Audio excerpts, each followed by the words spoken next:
Hello जी, आज हम पढ़ेंगे टालकोट पासन के बारे में। अगर आपने अभी तक जो है टेलीग्राम चैनल नहीं ज्वाइन करा है मेरा, तो टेलीग्राम चैनल ज्वाइन कर लीजिए, डैट इज़ नॉलेज विद कोमल। अगर अभी तक आपने मेरे यूट्यूब चैनल को ज्वाइन नहीं करा है तो उसे भी आप ज्वाइन कर सकते हो, डैट इज सब्सक्राइब कर सकते हो। ठीक है, चलिए तो टालकोट पासन के बारे में जानेंगे। सोशोलॉजिस्ट थे हमारे। इनका जन्म होता है 1902 के अंदर और इनकी मृत्यु जो होती है, इनकी जो डेथ होती है वो होती है 1979 के अंदर। और ये एक अमेरिकन सोशोलॉजिस्ट थे। ठीक है, सबसे इम्पॉर्टेंट जो थ्योरी उन्होंने दी थी वो दी थी स्ट्रक्चरल फंक्शनलिज्म की थ्योरी दी थी। देखेंगे कि होता क्या है स्ट्रक्चरल फंक्शनलिज्म। ठीक है, आगे चल के देखेंगे क्या होता है इसी लेक्चर में।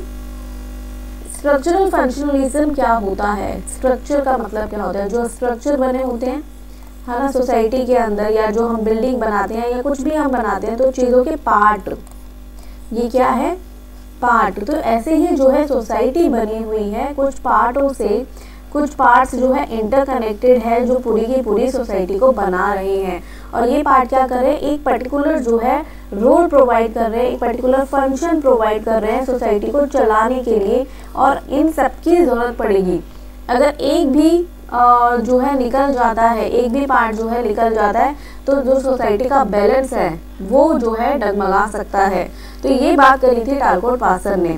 ठीक है, चलिए देखते हैं। सबसे अच्छी बात जो लेक्चर की रहेगी वो ये रहेगी कि आपको हिंदी प्लस इंग्लिश दोनों के अंदर कंटेंट प्रोवाइड किया जाएगा। ठीक है, तो जो बच्चे इंग्लिश में कंफर्टेबल है वो इंग्लिश में पढ़े, जो बच्चे हिंदी में कंफर्टेबल है वो हिंदी में भी पढ़ सकते हैं। ठीक है, चलिए। पासन believe that society is a complex, कैसा सिस्टम है, कॉम्प्लेक्स सिस्टम है, that made up of interconnected part each serving this specific function. यानी कि हर एक पार्ट क्या कर रहा है, आपको एक पर्टिकुलर फंक्शन जो है प्रोवाइड कर रहा है, स्पेसिफिक फंक्शन जो है प्रोवाइड कर रहा है। वो कोई दूसरा पार्ट वो फंक्शन नहीं प्रोवाइड कर सकता है आपको। जो ये वाला पार्ट जो है प्रोवाइड कर रहा है फंक्शन, वो ये वाला पार्ट आपको प्रोवाइड नहीं कर सकता है। तो इसलिए हर एक पार्ट, सोसाइटी का हर एक पार्ट जो है क्या है, इम्पॉर्टेंट है। इसलिए उन्होंने बात करी थी स्ट्रक्चरल फंक्शनलिज्म की। ठीक है जी, चलिए। This function contribute to the overall stability. ये फंक्शन ये फंक्शंस प्रोवाइड कर रहे हैं, इससे क्या बन रहा है सोसाइटी के अंदर, स्टेबिलिटी का काम कर रहे हैं एंड इक्विलिब्रियम का काम कर रहे हैं इन the social system. He identify 4 essential social imperative। इन्होंने सोशल फंक्शनलिज्म को स्टडी करा और उसके बेसिस पे जो है 4 फंक्शन हमें बताएं, 4 इंपॉर्टेंट फंक्शन जो है हमें बताएं, जो कि सोसाइटी के सर्वाइवल के लिए या सोशल सिस्टम के सर्वाइवल के लिए बहुत इंपॉर्टेंट थे। पहला फंक्शन था एडेप्टेशन, दूसरा फंक्शन था इंटीग्रेशन, तीसरा फंक्शन था गोल अटेनमेंट एंड चौथा फंक्शन था लेटेंसी। यानी कि ये 4 फंक्शन मिला के उन्होंने हमें कौन सी थ्योरी दी थी, एजिल की थ्योरी उन्होंने हमें प्रोवाइड करी। एजिल की थ्योरी क्यों प्रोवाइड करी, क्योंकि ये एजिल की थ्योरी क्या कर रही है, फंक्शन देने का काम कर रही है कि सोसाइटी के अंदर कैसे जो है, सोसाइटी के अंदर कैसे फंक्शन प्रोवाइड कर रहे हैं कुछ पार्ट्स मिलके, और इन फंक्शंस का क्या रोल है, ये क्या फंक्शन प्रोवाइड कर रहे हैं और इससे क्या हो रहा है सोसाइटी में। तो उन्होंने कुछ एसेंशियल फंक्शंस बताए, एजिल फंक्शन उन्होंने बताया। अब एजिल को हम इन डिटेल के अंदर पढ़ेंगे कि एजिल होता क्या है। दैट इज एडेप्टेशन, हमने पहला आपको बताया। एडेप्टेशन का मतलब क्या, एडेप्टेशन का मतलब होता है किसी चीज़ को एडॉप्ट करना। आप जिस इन्वायरमेंट में रह रहे हो उस इन्वायरमेंट को जो है एडॉप्ट करना, उसके अंदर घुल मिल जाना, उस चीज़ों को अगर आप उसके अंदर घुल मिल जाओगे, उसको एडॉप्ट कर लोगे उस फंक्शन को या उस इन्वायरमेंट को, तो क्या होगा, सोसाइटी के अंदर स्टेबिलिटी बनी रहेगी, सोसाइटी के अंदर स्टेबिलिटी बनी रहेगी। अगर और नहीं करोगे तो या तो आपके अंदर प्रॉब्लम आएगी और इससे सोसाइटी के अंदर भी प्रॉब्लम आ सकती है। तो सोसाइटी का इक्विलिब्रियम, सोसाइटी की स्टेबिलिटी जो है बिगड़ सकती है। This dimension refers to the social system's ability to adapt to its external environment। क्या करना है हमें, जो अपना एक्सटर्नल इन्वायरमेंट है यानी कि बाहरी जो इन्वायरमेंट है उसको एडॉप्ट करना है। It involve process through which social system acquire, utilize resources from the environment to meet its need. Second point वो कह रहा है in the context of organisation यानी कि society adaptation involve adjusting to changes in technology, यानी कि क्या क्या चीज़ें हमें अडॉप्ट करनी है। फॉर एग्जाम्पल अगर कुछ टेक्नोलॉजी के अंदर चेंज आ रहा है, कुछ इकोनॉमी के अंदर चेंज आ रहा है, फॉर एग्जाम्पल हम डीमोनेटाइजेशन की पॉलिसी लाई, लोगों ने उसको अडॉप्ट करा। हम टेलीफोन से मोबाइल फ़ोन्स की तरफ आए, लोगों ने उसको अडॉप्ट करा। तो ये कुछ ऐसे फैक्टर हैं जो इनको हम अडॉप्ट करते हैं। हमने फैशन को अडॉप्ट करा, तो हमने बदलती हुई चीज़ों को जब हम अडॉप्ट करते हैं तो हम सोसाइटी को एक अच्छे वे के अंदर ले जा सकते हैं और सोसाइटी में क्या बनी रहेगी, स्टेबिलिटी बनी रहेगी इससे। तो दिस इज कॉल्ड एडॉप्टेशन की theory. Adaptation is nothing but किसी चीज़ को एडॉप्ट कर लेना सोसाइटी के अंदर, ठीक है। चलिए, गोल अटेनमेंट ना, उन्होंने क्या बोला, अगर सोसाइटी को एक ठीक तरीके से चलना है तो आपको गोल अटेनमेंट भी रखना पड़ेगा। ऐसे नहीं कि आप कुछ भी करते जा रहे हो, नहीं। Goal attainment focus on the social systems ability to establish and achieve its objective. आपको कुछ अपने टारगेट्स बनाने पड़ेंगे, कुछ ऑब्जेक्टिव्स बनाने पड़ेंगे और उनको क्या करना पड़ेगा, आपको अचीव करना पड़ेगा। It involves formulation of goal, the development of strategy to attain them। आपको strategies बनानी पड़ेगी कि आपको कैसे attain करना है उनको, and execution यानी कि उनको लागू भी करना पड़ेगा आपको उन strategies को, कि आपको अपने strategy तो बना लिया, अपने टाइम टेबल तो बना लिया है, लेकिन अब आप टाइम टेबल को फॉलो ही नहीं कर रहे हो तो कोई फ़ायदा नहीं है ना। तो इसके लिए आपको एग्जीक्यूशन भी करना पड़ेगा टाइम टेबल को, तब जाके आप अपना गोल जो है अटेन कर पाओगे, ठीक है। तो this is how society works and maintain stability in the society, ठीक है जी। चलिए, इंटीग्रेशन, एजिल की थ्योरी के अंदर ए पढ़ लिया हमने, जी पढ़ लिया, अब now we are talking about I. I is related to the integration. क्या मतलब होता है इंटीग्रेशन का? इंटीग्रेशन का मतलब होता है एकजुट और एक साथ रहना, ठीक है, एक बॉन्ड के अंदर रहना। Integration refers to the coordination and regulation of various component within the social system. It involve ensuring that different parts of the system work together. बहुत सारे अलग अलग पार्ट हैं, ये सारे अलग अलग पार्ट हैं, लेकिन इन सबको सोसाइटी को मिलाने के लिए, सोसाइटी को चलाने के लिए इन सारे पार्ट्स को एक साथ होकर जो है काम करना पड़ेगा, एक दूसरे के साथ काम करना पड़ेगा, तब जाके जो है पूरी की पूरी सोसाइटी चल पाएगी, ठीक है। तो वर्क टुगेदर इन पार्ट्स को करना पड़ेगा, तब जाके हारमोनियसली करना पड़ेगा, एक अच्छी सोच के साथ करना पड़ेगा, ताकि एक सोसाइटी के अंदर हार्मनी बनी रहे और स्टेबिलिटी बनी रहे, ठीक है जी। Now what is the meaning of latency? ये काफ़ी बच्चों को जो है समझ में नहीं आता है कि लेटेंसी क्या होती है। लेटेंसी का मतलब होता है it deals with the maintenance of motivation and cultural value over the time. इसका मतलब ये है कि with one generation to another generation you have to pass on what? Culture, values, norms। ये आपको one generation to another generation pass on करनी है, ठीक है। जो भी आपकी कल्चर है, जो भी आपकी वैल्यूज़ हैं, जो भी नॉर्म्स है, क्योंकि इसी से क्या होंगी, सोसाइटी की स्टेबिलिटी बनी रहेगी, सोसाइटी के अंदर स्टेबिलिटी बनी रहेगी, डिविएंस नहीं आएगी, एनोमी नहीं आएगी सोसाइटी के अंदर। जब आप कल्चर को पास ऑन करते रहोगे, बच्चों को बताओगे कि ये आपके नॉर्म्स हैं, ये आपकी ड्यूटीज़ है, ठीक है, सोसाइटी को कैसे लेके चलना है। जब हम बच्चों को सिखाते हैं कि एक फैमिली को कैसे काम करना चाहिए, तो ऐसे ही सोसाइटी बताती है कि सोसाइटी को कैसे काम करना चाहिए और वो कैसे एकजुट होके चल सकती है, ठीक है। तो मोटिवेशन का काम करती है सोसाइटी, ठीक है, कल्चरल वैल्यूज़ का काम करती है। तो ये सारी फंक्शन जो लेटेंसी का फंक्शन है, ये काम करता है आपके अंदर मोटिवेशन डालने की, कि सोसाइटी को साथ लेके चलना है और कल्चरल वैल्यूज़ को पास ऑन करना है with over the period of time with one generation to another generation. Okay, ठीक है जी, चलिए। Now social action theory, Talcott Parsons ने बात करी थी सोशल एक्शन थ्योरी की। क्या होते हैं social action? Parson also contribute to the understanding of social action. He distinguished between instrumental and expressive role. यहाँ पे दो वर्ड जानने बहुत ज़रूरी है, एक है इंस्ट्रूमेंटल, एक है expressive.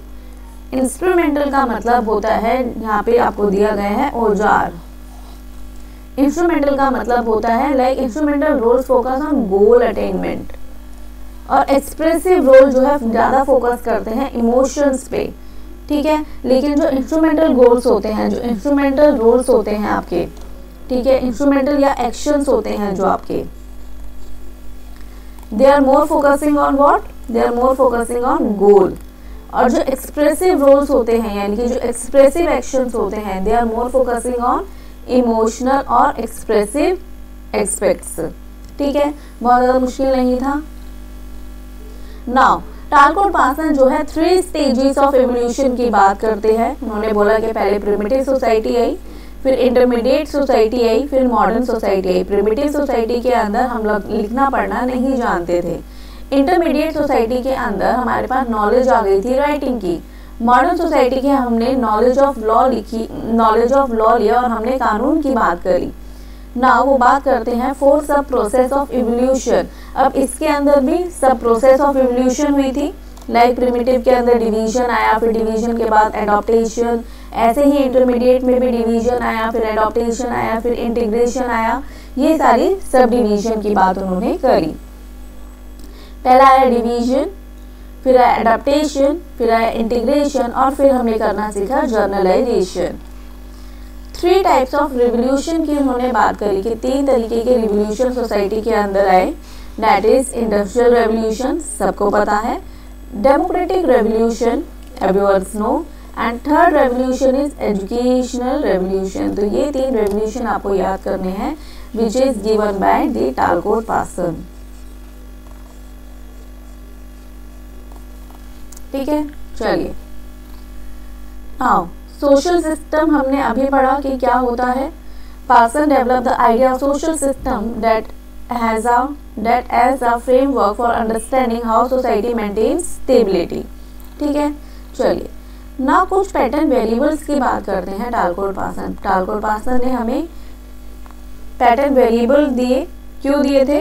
डालकोट Parsons introduce the concept of pattern variable as a part of his structural functional approach. ये किस चीज का पार्ट थे? इनके स्ट्रक्चरल अप्रोच का ही पार्ट थे। स्ट्रक्चरल अप्रोच का ही ये पार्ट थे। तो उन्होंने हमें कुछ वेरिएबल दिए, तो उन वेरिएबल्स को हम लोग देखेंगे, ठीक है। पहला वेरिएबल उन्होंने दिया हमें अफेक्टिविटी वर्सेस अफेक्टिव न्यूट्रलिटी। अफेक्टिविटी का मतलब क्या होता है? अफेक्टिविटी का मतलब होता है जब आप अपने काम जो है कैसे करते हो, degree to which emotions and personal relationship influence decision making in situation where affectivity is high, and individual or society may prioritize emotional bond and personal connection. Effectivity के अंदर आप कैसे होके सोचते हो? बहुत ज़्यादा इमोशनल होके सोचते हो, ठीक है।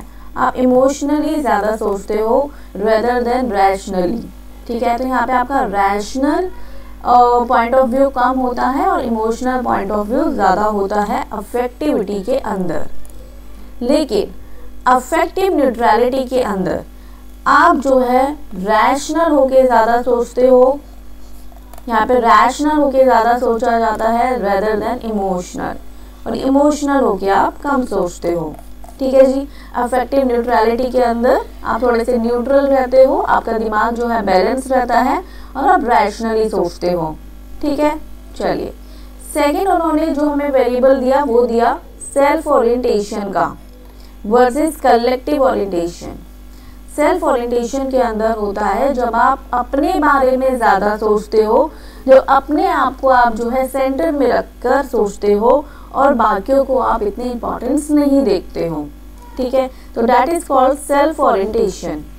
This variable reflects the extent to which individuals or society prioritize their self-interest and individual goal over collective interest। यानी कि आपको बोला जा रहा है कि आपको देश की सेवा करने के लिए आर्मी में जाना है, लेकिन you don't want to go, क्योंकि आपको लग रहा है कि अगर मैं मुझे कुछ हो गया तो मेरी फैमिली का क्या होगा। तो आप कलेक्टिवली नहीं सोच रहे हो, यहाँ पे आप सेल्फ ओरिएंटेशन के बारे में ज़्यादा यहाँ पर सोच रहे हो। ठीक है, in situation where self orientation is high, personal success and wellbeing take precedence. ठीक है, कलेक्टिव ओरिएंटेशन के अंदर आप अपने बारे में बाद में सोचते हो और दूसरों के बारे में यानी कि सोसाइटी के बारे में पहले सोचते हो। ठीक है, collective orientation emphasize the importance of group coherence and collective wellbeing. In such situation, individuals or societies may prioritize the need of the community over the individual interest. I hope it is clear to everyone. Third variable की बात करते हैं, universalism and पर्टिकुलरिज्म। Universalism का मतलब होता है जो एक पॉसिबिलिटी हर जगह पर अप्लाई की जा सकती है। For an example, the theory of gravity.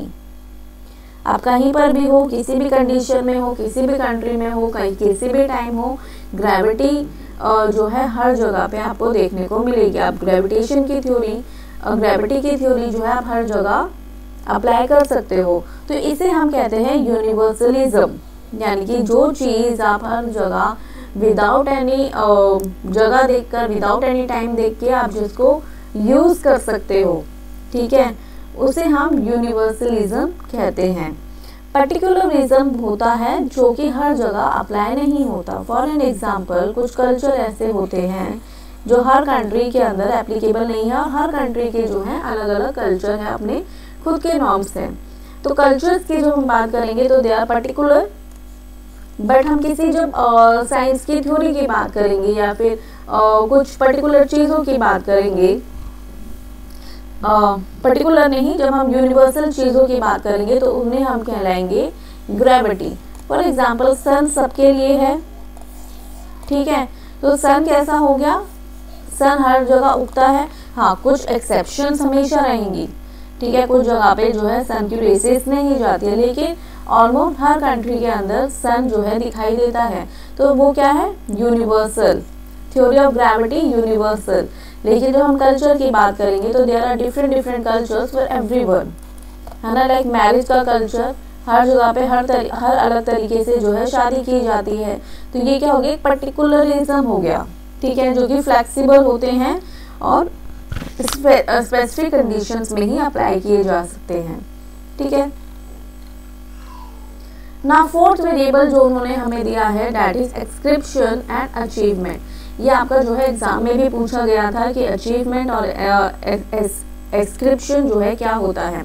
एक्सक्रिप्शन जो है होता है आपको बाय बर्थ मिलता है, ये बाय बर्थ आपको मिलता है, बट अचीवमेंट जो है ये आपकी खुद की मेहनत से आप अचीव करते हो, ठीक है। बाय बर्थ आपको क्या मिलता है, फॉर एग्जाम्पल आप कौन सी फैमिली के अंदर पैदा हो गए, आप कौन सी रिलीजन के अंदर पैदा हो गए, आप कौन सी कास्ट के अंदर पैदा हो गए, कौन सी क्लास के अंदर आप पैदा हो गए, ठीक है, आपको क्या स्टेटस मिलेगा। तो ये सारा आपका जो है एक्सक्रिप्शन होगा। ये आपकी खुद की मेहनत से नहीं मिली आपको रिलीजन, आपको फैमिली आपकी मेहनत से नहीं मिली, आपको कास्ट क्लास ये आपको अपनी मेहनत से नहीं मिली है, ठीक है। तो ये सारी चीज़ें क्या हो गई, एक्सक्रिप्शन हो गई।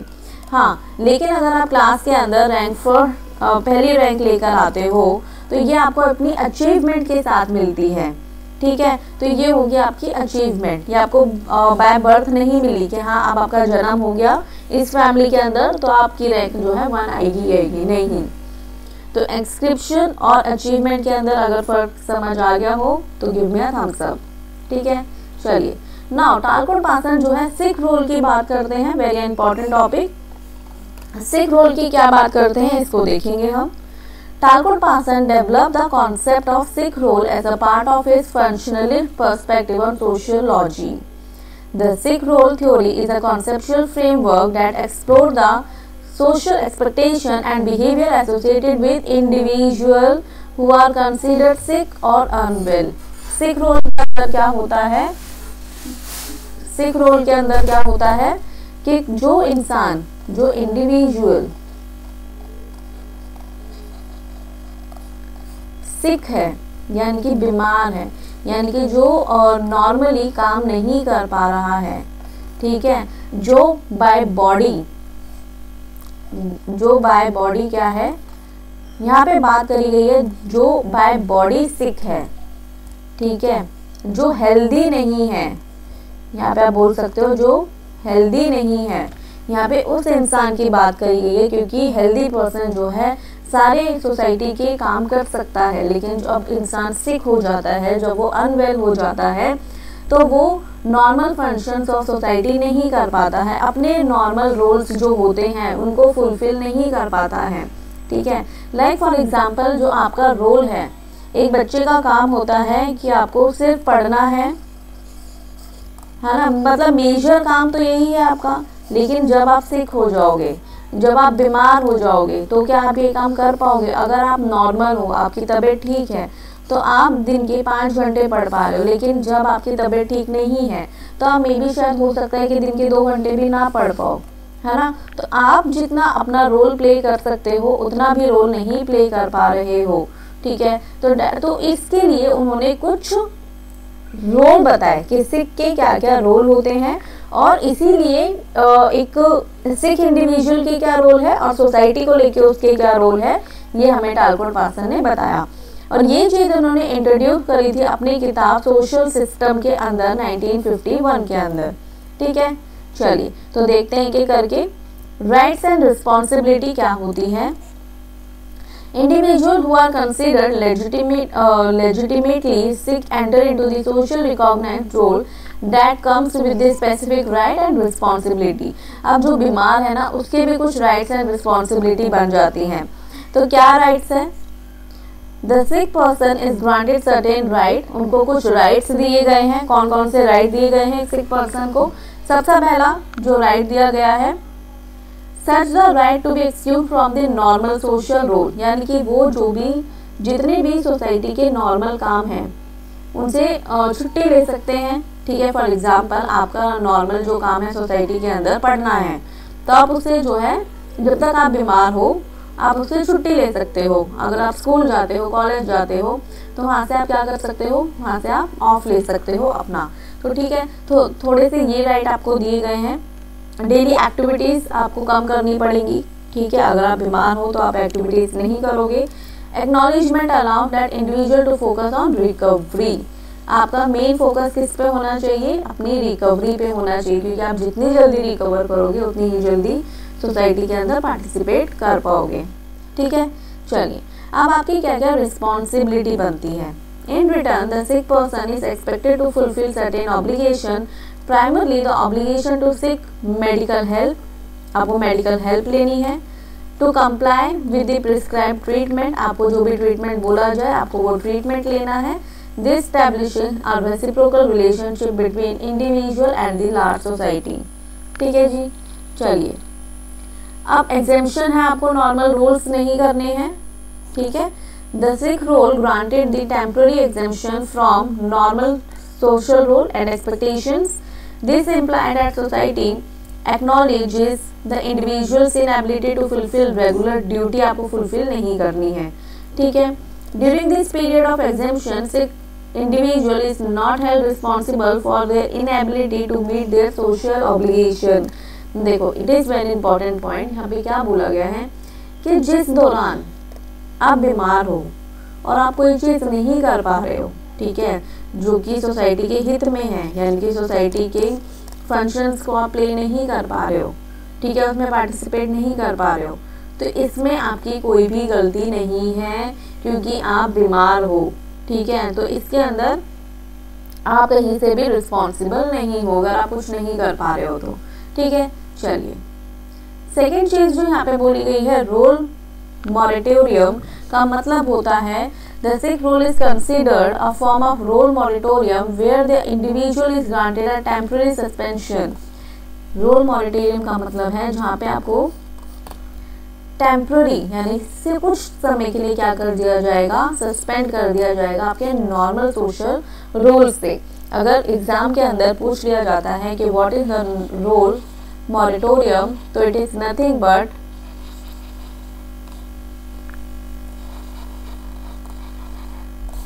सस्पेंशन, टेम्पररी सस्पेंशन आप बोल सकते हो, temporary suspension from your normal daily life rules. जो भी आप अपने नॉर्मल रूल्स करते हो उनसे छुटकारा पाना या फिर उनसे छुट्टी मिल जाना कुछ टाइम के लिए। ठीक है, चलिए आज यहीं तक देखेंगे। आई थिंक सारे टॉपिक जो है कवर हो चुके हैं आपके। कुछ रह जाता है तो do comment in the comment box. और जो है बुक्स मैंने इस लेक्चर में नहीं करवाई है, तो बुक्स के लिए पार्ट 2 आएगा अलग से। Thank you so much for listening.